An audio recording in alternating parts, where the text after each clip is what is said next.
August 5కి వాయిదా వేస్తున్నాను అని అంటూ, but the trial shall go on అని చెప్పి అన్నారు. మరి చూడాలి ఇప్పటికైనా మరి వీళ్ళు పిలుస్తారా, హైదరాబాద్లోని సిబిఐ కోర్టు వారు వస్తారా అనేది ఇట్స్ $1 బిలియన్ క్వశ్చన్. ఏముంది, లాయర్లు వెళ్తారు, 4 చివాట్లు తింటారు, they are extremely sorry milord, pardon us milord అంటారు అనుకుంటున్నాను నేను. బట్ ఏదేమైనా ఎంత గొప్ప లాయర్ని ఇతను నియమించినా న్యాయానికి ఎప్పుడు బలం ఉంటుంది. నేను చేస్తున్నది ఒంటరి పోరాటం, నాకు ఏ పార్టీల మద్దతు లేదు. మీకు ఈ పార్టీకి అర్థమైపోయి ఉంటుంది, నాకు ఏ పార్టీల మద్దతు లేదు, ఎందుకంటే నేను ఏ పార్టీలో సభ్యుడు కాదు.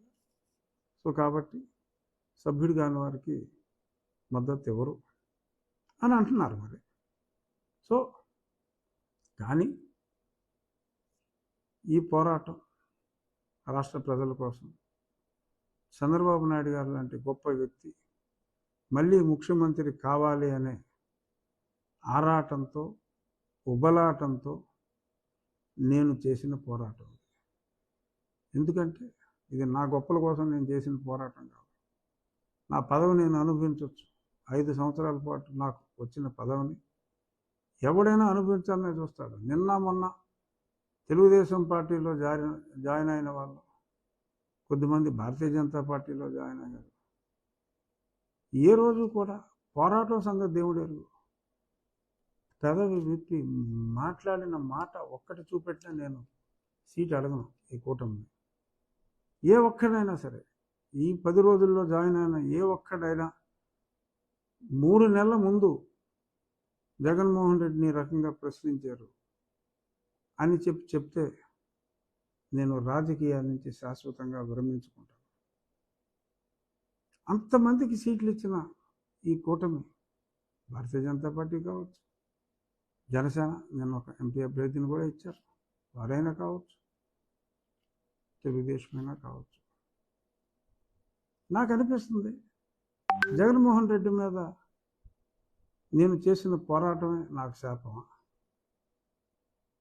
ఎటువంటి ఆపేక్ష లేకుండా అందరందరూ పార్టీలు పెట్టుకుంటున్నారు. నాకు రాజకీయంగా స్వార్థం ఉంటే ఏమో నేను కూడా పెట్టి ఉండేవాడినేమో, లేదు కదా. నాకు నేను కోరుకున్నది మనస వాచ కర్మన ఈ రాష్ట్రం అభివృద్ధి చెందాలి అంటే శ్రామికుడైన చంద్రబాబు నాయుడు గారు ముఖ్యమంత్రి కావాలి అని నేను కోరుకున్నాను. నిన్న చూసాం, ఆ ముషిలోడు ఆ చంద్రబాబు అంటాడు జగన్మోహన్ రెడ్డి. ఆయన 3 మీటింగ్లు, ఎవడ కుర్రోడు ఎవడ ముసలోడు, రోజుకి 3 మీటింగులు మండు టెండలు చేసిన వాడు ముసలోడా? ఏసీ బస్సు వేసుకుని ఆ బస్సు పై నుంచి మాట్లాడేటప్పుడు కూడా అటు ఇటు కూలర్లు వేసుకుని మాట్లాడేవాడు, ఏదో ఒక మీటింగ్ చేసేవాడు.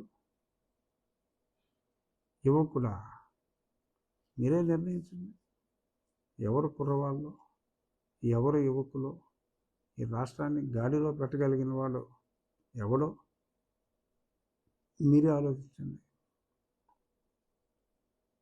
పవన్ కళ్యాణ్ గారు